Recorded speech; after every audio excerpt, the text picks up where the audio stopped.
कार्यालय बनत असताना देखील अतुलजी मला घेऊन आले, त्याही वेळी कार्यालय बघितलं, काही सूचना मी दिल्या, त्या सूचनांचा या ठिकाणी अवलंब झाला आणि आज आपण पाहू शकतो एक असं कार्यालय की ज्यामध्ये वेगवेगळ्या प्रकारे आपलं काम करण्याकरता आपल्या पदाधिकाऱ्यांच्या केबिन्स आहेत, ज्याच्यामध्ये माध्यमांकरता अतिशय सुसज्जित असा हॉल आहे, 2 मोठे हॉल आहेत.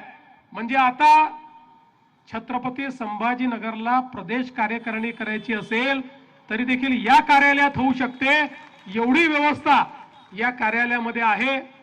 विभागीय बैठकी या ठिकाणी होऊ शकतात, आपली बोर्ड रूम त्या ठिकाणी आहे, सर्व प्रकारच्या बैठकी होऊ शकतात.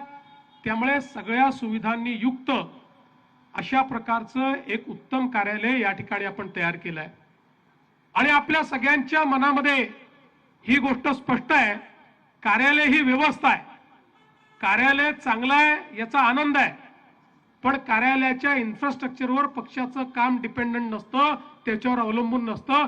त्या कार्यालयाचा उपयोग करून आपण अधिक लोकाभिमुखता काय आणणार आहोत, त्या कार्यालयातनं कार्यकर्त्यांना काय आधार देणार आहोत, त्या कार्यालयातनं जनतेच्या किती समस्या आपण सोडवणार आहोत याच्यावर पक्षाचा विस्तार असतो.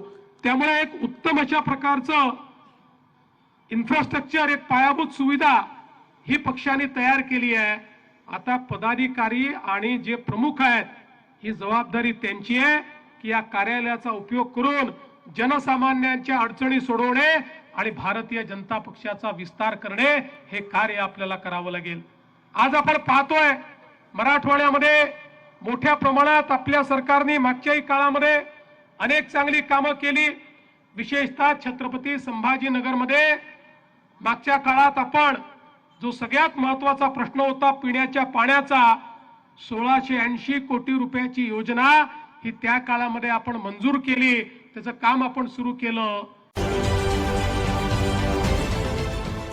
देश विदेशातील प्रत्येक घडामोडींचे लाईव्ह अपडेट मिळवण्यासाठी आता साम टीव्हीच्या सर्व सोशल मीडिया प्लॅटफॉर्मला लाईक, फॉलो आणि सबस्क्राईब करा.